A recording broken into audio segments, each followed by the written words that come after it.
Muy buenas tardes, mis amigos, ¿cómo están? ¿Cómo están todos ustedes? Quiero darles la bienvenida a su programa Salud para el Buen Vivir. Les habla su amigo Alejandro Borda Izquierdo y como todos saben, este programa es un programa donde damos información sobre salud pública. También vemos los problemas y alternativas de solución frente a estos problemas que se tienen en el país. Muy bien, hoy día en la tarde tenemos un invitado desde el Hospital Almenara, al doctor Joel Mamani. Él es médico especialista en medicina ocupacional y actualmente es jefe de la unidad de seguridad y salud trabajo del Hospital Almenara. Muy buenas tardes, doctor Mamani, bienvenidos al programa Salud para el Buen Vivir. Muy buenas tardes, Alex. Para mí todo un placer poder acompañarlo en esta entrevista para compartir un poco acerca de la experiencia que hemos ido acumulando durante este periodo de la pandemia COVID-19. Gracias. Gracias, doctor Mamani. Hoy día vamos a hablar de un tema muy importante. Es que ha salido la nueva resolución ministerial, la 1275 del 2021 MINSA, donde se da a conocer el nuevo plan de vigilancia y prevención por COVID-19 en los trabajadores. ¿Qué nos puede decir acerca de esta resolución ministerial, doctor Mamani, en forma general, lógicamente? Claro que sí. Muy bien. Algo muy llamativo de esta nueva directiva administrativa que ha salido es cierto tipo de definiciones operativas que se van a ir actualizando en el contexto de esta pandemia. Por ejemplo, la definición inicial de un trabajador vacunado, inmunizado. Anteriormente teníamos por concepto que un trabajador vacunado era un trabajador que tenía primera y segunda dosis. Actualmente esta nueva actualización de la directiva menciona que un trabajador vacunado es un trabajador que tiene primera, segunda dosis y una tercera dosis de refuerzo, ¿no? Entonces, algo muy importante que todas las empresas también deben considerar para que todos sus trabajadores también cumplan con esta campaña de vacunación que se ha instaurado a nivel nacional. Bueno, segundo, algo muy llamativo también que se ha ido implementando es con respecto al retorno al trabajo bajo modalidad presencial. Recuerden ustedes que nosotros todavía tenemos trabajadores que tienen un factor de riesgo, motivo por el cual se les invita a que puedan continuar su labor bajo modalidad remota y de no ser compatible con sus funciones, establecer una licencia con goce de haber compensable posteriormente. Esta normativa utiliza una guía en particular, que es la guía del Colegio Americano de Medicina Ocupacional y Medio Ambiente, la cual básicamente establece 3 ejes para la evaluación de estos trabajadores con factores de riesgo. Un riesgo individual, básicamente enfocado en la presencia o no del riesgo. Un primer grupo sin riesgo o factor de riesgo. Un segundo grupo, trabajadores con el factor de riesgo y con la vacunación completa. Y un tercer grupo, trabajadores con factor de riesgo pero no vacunados. Esto es algo interesante porque en base a esta definición ya deberíamos exigir que todos nuestros colaboradores también tengan estas 3 dosis para volver a la labor presencial. Otro segundo eje es valorando el puesto en el trabajo, básicamente con respecto a la aerolización que se produce en algunos tipos de procedimientos.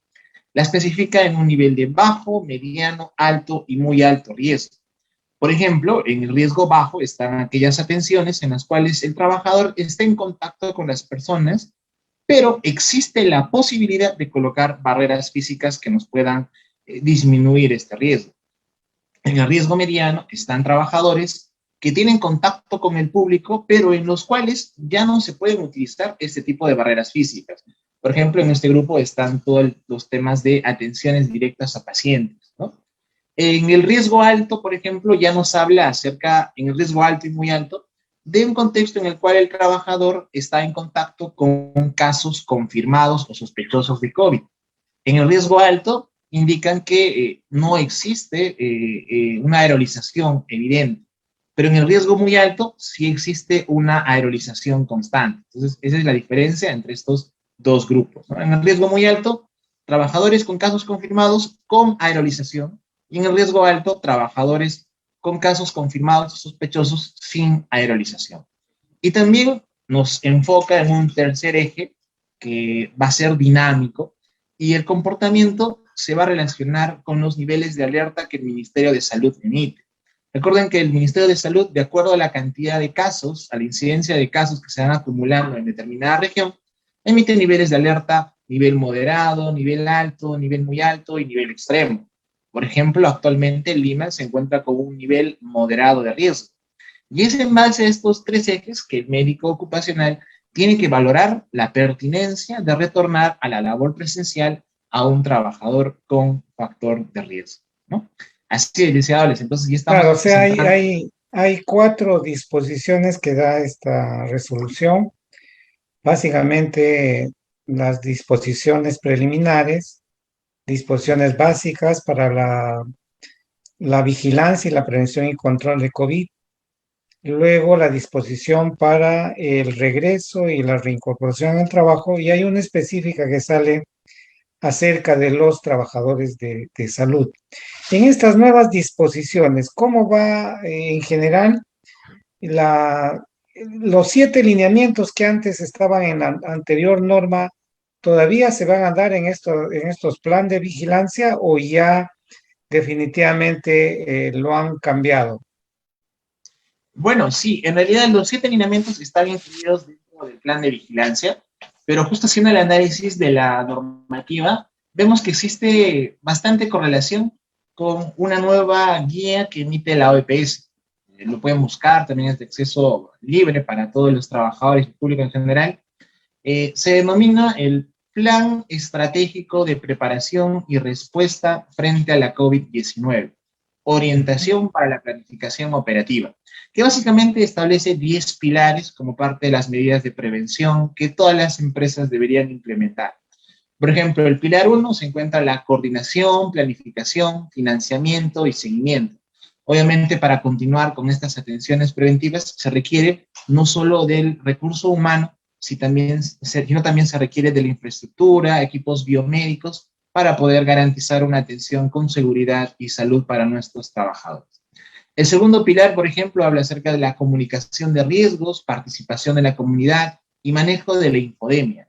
Quizá al inicio de la pandemia uno de sus principales errores fue tratar de ocultar los casos, ¿no? Quizá lo más conveniente hubiera sido de repente identificar a los casos y de repente incluso hasta poder en un momento publicarlos para poder establecer qué personas realmente han estado en contacto directo con esta persona. Quizá al ocultar esta información hemos visto que muchos contactos que han estado cercanos a estos casos confirmados, pues sin saberlo han estado contagiando y aún aumentando la cantidad de casos al inicio de la pandemia. Un tercer pilar, por ejemplo, habla acerca de la vigilancia, la investigación epidemiológica, localización de contactos y ajuste de las medidas sociales y salud pública. Un tema muy importante actualmente es el tema del estudio de los contactos. Actualmente contamos con pruebas antigénicas y pruebas de PCR moleculares para la determinación del diagnóstico, la confirmación del diagnóstico de nuestros trabajadores con COVID-19. En teoría, estas no se pueden utilizar para realizar pruebas de tamizaje, ¿no? Como muchas veces lo han estado realizando. La idea es orientar a un estudio de contactos con respecto al caso índice. Básicamente considerando 3 fundamentos, ¿no? Que se haya encontrado a menos de 1.5 metros por más de 15 minutos y no haya usado su equipo de protección personal. Estas 3 consideraciones son básicas para determinar el contacto directo, ¿no? En teoría, nosotros recomendamos que cumplan los 3 criterios para ser catalogados como tales. Y para el estudio de contactos se deriva la demás cantidad de contactos que se han realizado, de acuerdo a la temporalidad y a la exposición, se le solicita un determinado tipo de prueba, ¿no? El cuarto pilar habla acerca de los puntos de entrada, los viajes, transportes internacionales y eventos multitudinarios. Bueno, un error también por parte del Ministerio de Salud de repente, de un inicio no cerrar las fronteras. Obviamente sabiendo que tenemos un sistema de salud muy deficiente, la primera barrera que hubiéramos tenido que utilizar era cerrar las fronteras, ¿no? Porque hemos tenido bastantes casos que se han ido importando, ¿no? Y de esta manera han incrementado en sobremanera durante la primera y segunda ola esta enorme cantidad de contagios, ¿no? Entonces, es importante también en nuestra empresa, en nuestros trabajadores y en el sector salud, también considerar, por ejemplo, las zonas de ubicación de todos nuestros trabajadores, ¿no? Tener un seguimiento acerca de cómo están, por ejemplo, las variables epidemiológicas en cada uno de los distritos, por ejemplo, en Lima, ¿no? Para saber qué trabajadores tienen mayor posibilidad también de poder contagiarse. El pilar 5 son los laboratorios y los medios de diagnóstico. Se debe tener un suministro continuo, por ejemplo, de este tipo de pruebas y también de pruebas diagnósticas, como pueden ser también las imágenes de tomografía, que nos ayudan muchas veces a determinar en casos dudosos de COVID-19.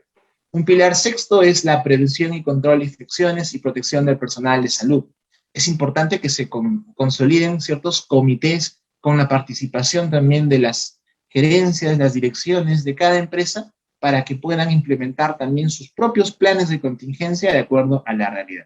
El pilar 7 nos habla acerca del manejo de los casos, operaciones clínicas y opciones terapéuticas, ¿no? Básicamente para las secuelas que el COVID nos pueda traer. Es importante valorar también la capacidad funcional residual de nuestros trabajadores después de esta enfermedad. El pilar 8 habla acerca del apoyo operativo, aspectos logísticos y cadenas de suministro. Básicamente para la dotación de equipos de protección personal, por ejemplo, y también insumos para la atención de nuestros trabajadores, como pueden ser las cánulas de alto flujo, los tanques de oxígeno, entre otros, ¿no? El pilar 9 habla acerca del fortalecimiento de los servicios y sistemas de salud esenciales. Obviamente, durante la emergencia sanitaria, se debe dar continuidad también al personal que nos ha ido acompañando durante esta pandemia, el personal CAS-COVID, por ejemplo, ¿no? Que ha sido contratado exclusivamente para esta actividad, ¿no? Es importante no bajar la guardia. Y el pilar 10 que nos habla, este plan estratégico, habla acerca de la vacunación, la inmunización como una estrategia esencial de prevención, en la que todos los trabajadores tienen que estar involucrados. Si bien es cierto, nuestro plan nacional de vacunación no es obligatorio, uno tiene que ser consciente y ser comprometido no solo con uno mismo,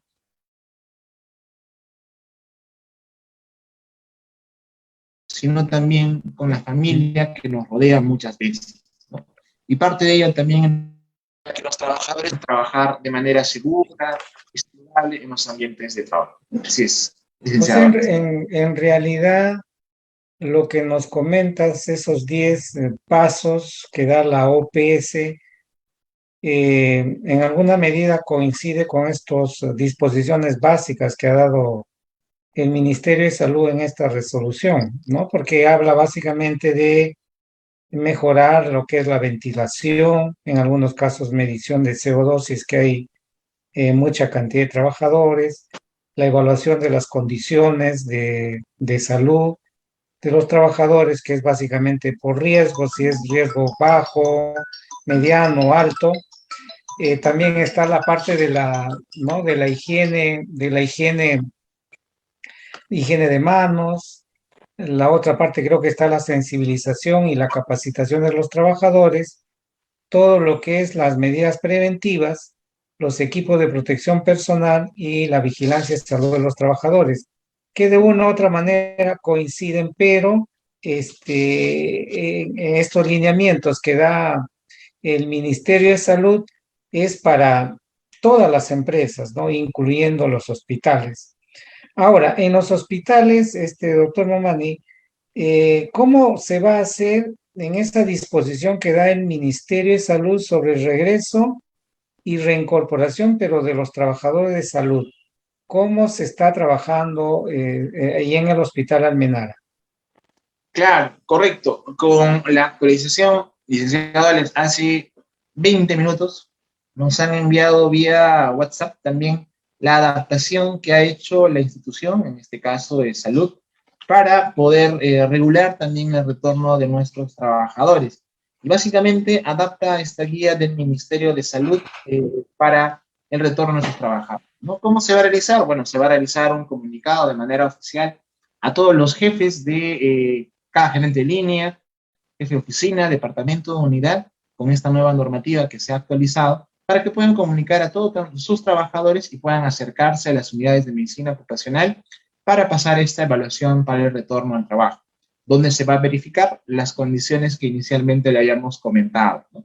Entonces, por ejemplo, podemos hacer una dinámica, licenciado Alex, para el trabajador del sector salud. Por ejemplo, usted dígame, un A trabajador de ver, qué es área. que un trabajador que no se haya vacunado de Sí. salud puede o no puede trabajar en el hospital. Bueno, un trabajador no vacunado, según esta directiva, debería realizar trabajo remoto o permanecer con licencia con goce de haber compensado, ¿no?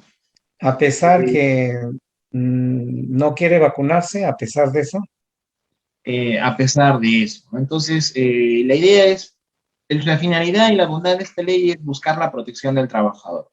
Entonces, desde los principios éticos también que rigen la medicina, nosotros siendo conscientes de que el trabajador con factor de riesgo no vacunado se va a exponer de esta manera en el trabajo, no podemos permitir que nuestro trabajador se pueda enfermar, contagiar o complicar. Entonces, ese es nuestro objetivo también. Más que una obligación de retirar al trabajador, tienen que enfocarlo desde el punto de vista de protección al trabajador, ¿no? Esa es Aquel nuestra idea. trabajador que trabaja ya en alto riesgo y tiene las comorbilidades que se menciona, cómo se va a hacer digamos, la evaluación para ver si hacen trabajo remoto, trabajo semipresencial o ya trabajo presencial. Muy bien, para los trabajadores con factores de riesgo y con vacunación completa. Vayamos a los extremos. Por Ujú. ejemplo, un trabajador administrativo, ¿no? Dentro de la categorización del nivel de riesgo en el lugar de trabajo es de riesgo bajo. Este trabajador con factor de riesgo y con vacunación completa podría venir a la labor presencial cuando los niveles de alerta incluso sean de nivel moderado, nivel alto y nivel muy alto de alerta. Entonces, este trabajador de un área administrativa vacunado sí podría venir incluso cuando la pandemia esté en un nivel de riesgo muy Muy alto. alto. Ujú. Así. Pero, por ejemplo, vayamos a un riesgo mediano. Por ejemplo, un personal asistencial de áreas no COVID, netamente. Áreas no Ujú. COVID. Este personal también podría venir cuando el nivel de alerta esté en un nivel de riesgo moderado y un nivel de riesgo alto, más no en un nivel de riesgo muy alto. Entonces, los trabajadores asistenciales de áreas no COVID podrían venir hasta un nivel de riesgo alto, por ejemplo, ¿no? Y bueno, definitivamente los trabajadores con factores de riesgo, incluso con vacunación completa, definitivamente ellos no pueden estar en áreas de atención directa a pacientes COVID, según esta normativa, ¿no? Entonces, la idea es garantizar de todos los canales la protección de nuestros trabajadores. Así es. Entonces, de En manera general, caso, claro, en caso de que haya trabajadores sospechosos o trabajadores ya que tienen los síntomas de infección respiratoria aguda y de repente tienen presencia de tos, dolor de garganta o de repente tiene fiebre, dolor de cabeza, etcétera. A ese trabajador, es un caso sospechoso, ¿qué es lo que se tiene que disponer? bueno, todos los trabajadores, por ejemplo, en nuestro hospital, acuden directamente al servicio de médico de personal, ¿no? Ah, ya. Inmediatamente Ujú. presentan síntomas compatibles con COVID-19, ¿no? Tos, dolor de garganta, fiebre, disnea, ¿no? Rinorrea, muchas veces diarrea, o también signos patognomónicos como son la anosmia y la geusia, por ejemplo, para poder establecer que estos tengan esta posibilidad de COVID-19. Tienen que ser inmediatamente evaluados por el médico personal, quien les solicita esta prueba diagnóstica y se confirma o descarta el diagnóstico de COVID-19. Eso es en el caso sospechoso y en el caso de un trabajador con caso probable. Bueno, es el mismo manejo, ¿no? En realidad, la diferencia entre el caso sospechoso y el caso probable depende mucho de la exposición que han tenido con el caso confirmado, ¿no? Entonces, el manejo es similar. Tratamos de ser un poco más preventivos en el caso de que haya habido esta exposición a un caso confirmado en el trabajo o también en el entorno familiar. Recuerden ustedes que en este contexto de la pandemia, esta tercera ola que estamos viviendo, hemos visto evidenciar que la mayor cantidad de contagios están ocurriendo Claro. a nivel comunitario, ¿no? Más que Ujú. incluso en el trabajo. Si somos Así un es. poco haciendo las comparaciones, actualmente la campaña de vacunación a nivel nacional está en un 71%, ¿no? Pero nuestro hospital incluso ya ha terminado un 97-98% del total de nuestros trabajadores, ¿no? Entonces, el riesgo de contagio en nuestro hospital, por ejemplo, es más bajo que a nivel comunitario, por ejemplo, ¿no? Entonces, se han mejorado también las condiciones de infraestructura, hay constantes verificaciones de los sistemas de evaluación, ya se han dado las inspecciones también, las recomendaciones para todas las áreas hospitalarias y administrativas para que puedan implementar de acuerdo al plan de vigilancia COVID también que tenemos aprobado en nuestro hospital. Claro. En caso confirmado, sí, no hay problema, porque lo hacen de acuerdo a una prueba molecular que sea positiva, no a infección al SARS-CoV-2 para confirmar el caso. Pero en hospitales, en este caso, en estos lineamientos que se ha dado, y siempre ha habido problemas en el contacto directo, ¿no? ¿A quién decimos que es un contacto directo dentro del hospital? Claro. Un contacto directo básicamente es aquella persona que ha estado cerca a un caso confirmado a menos de 1.5 metros por más de 15 minutos sin mascarilla. Y en los hospitales, la mayoría de contagios pues, ocurren en las áreas de compartir, en las áreas de almuerzo, en las áreas de vestuario, Claro. donde el trabajador se confía y baja la defensa, ¿no? Más no incluso en las áreas de atención directa a COVID, ¿no? Donde la cantidad de casos ha sido mínima. La mayor cantidad de casos que han ocurrido han sido en el trabajo, han sido en este tipo de áreas, ¿no? Es importante también considerar que con respecto a los contactos, la normativa nos sugiere que incluso los contactos directos catalogados como tal deberían ya estar en cuarentena, en aislamiento domiciliario en su casa. Nosotros, con la experiencia que hemos tenido en los hospitales, hemos visto también como una estrategia, como una alternativa, en el sentido de que las medidas de prevención son las mismas, tanto para trabajadores con COVID o trabajadores sin COVID.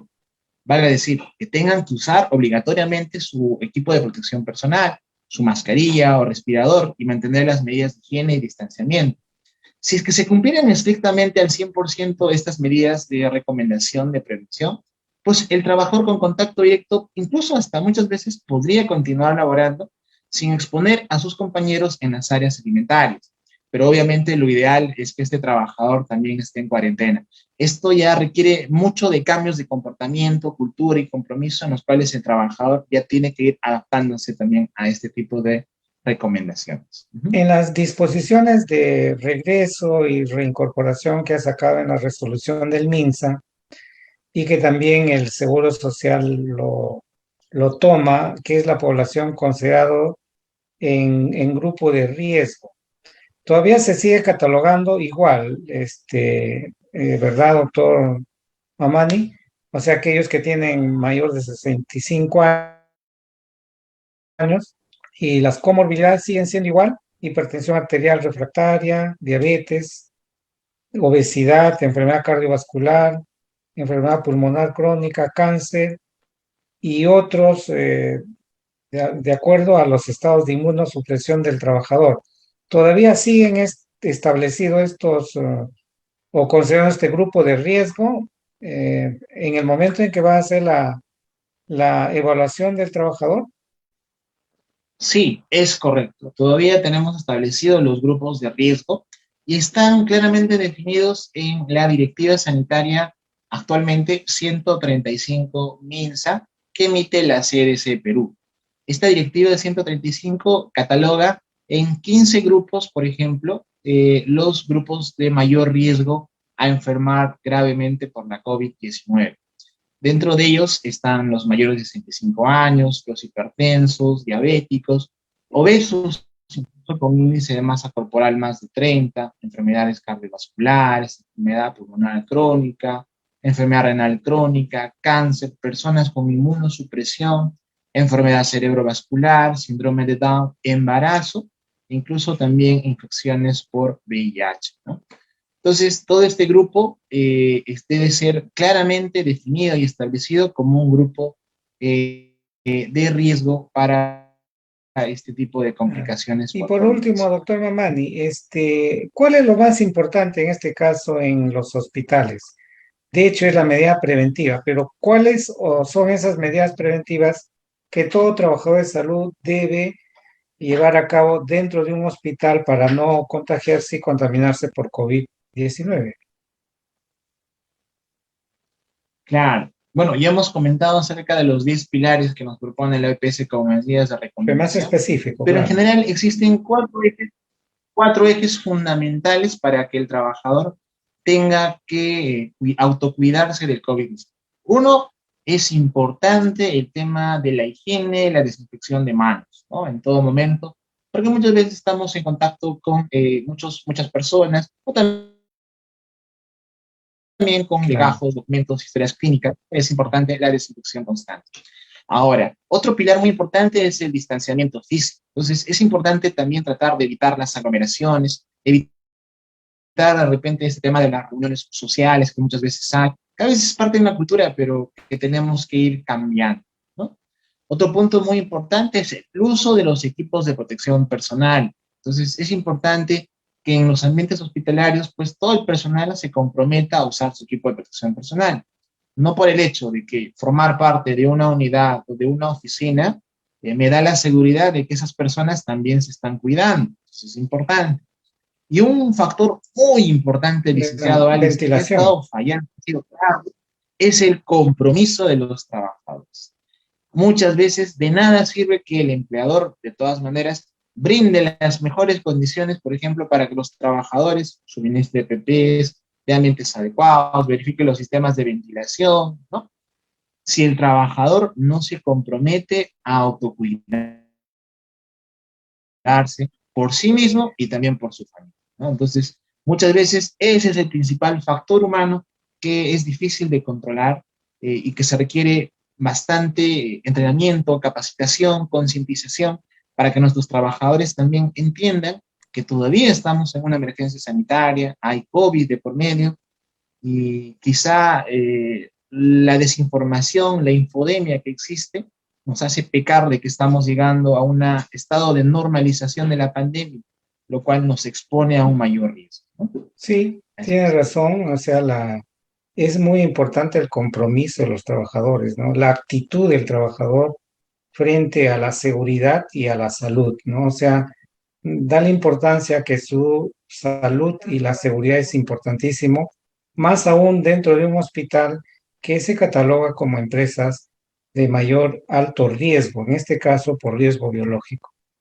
Muy bien, no sé, doctor Mamani, si quiere algunas palabras más para despedirnos del programa y agradeciéndole anticipadamente, ¿no? Esta entrevista, ya que es un pedido, ¿no? A nivel, ¿no?, de los pedidos que hacen en la radio y la televisión sobre estas disposiciones, ¿no? De esta nueva decreto supremo que ha sacado el MINSA, básicamente en la vigilancia, ¿no?, de la salud del trabajador en el contexto COVID y sobre todo por la parte de regreso y reincorporación de los trabajadores. Si tiene algo que decir, doctor Mamani. Claro que sí, muchas gracias, licenciado Alex, de todas maneras, por la invitación.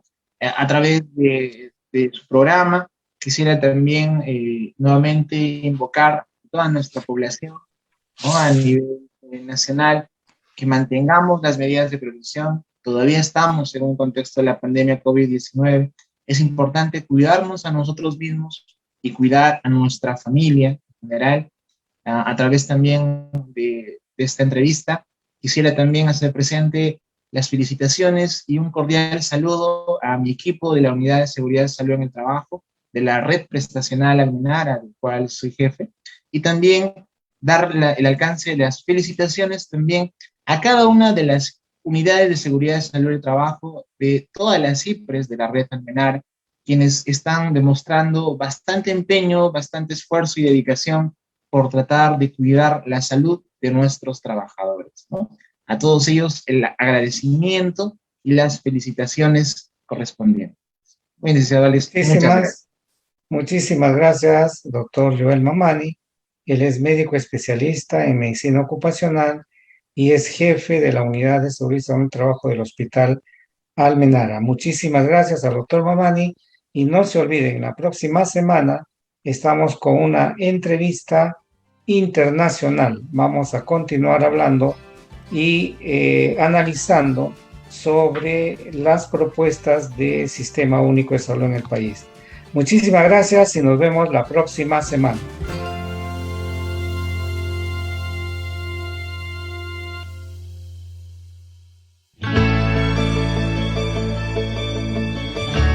Hola, ahora puedes reservar una cita en Clínica Santa Beatriz a través de los siguientes medios.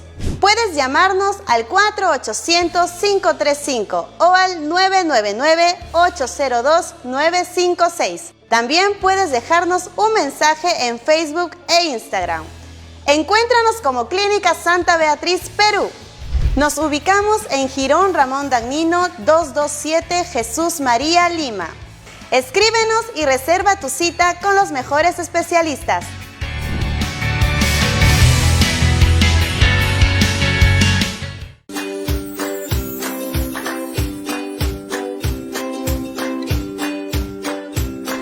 Come a diario 5 porciones de frutas y verduras en su estado natural. En caso de existir molestias, consumirlas peladas, cortadas, sancochadas o en forma de puré. Elige el consumo de menestra, frutos secos, cereales y semillas integrales por su alto contenido de fibra, vitaminas y minerales. Consume alimentos de origen animal de tu región, como cuy, pescados, huevos y carne de aves. Toma 8 vasos de agua segura al día para mantenerte hidratado. También puedes consumir infusiones, jugos naturales sin azúcar o caldos.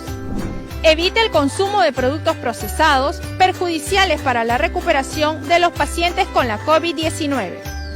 Recuerda, si no tienes apetito, intenta comer en pequeñas cantidades, entre 4 a 6 veces al día.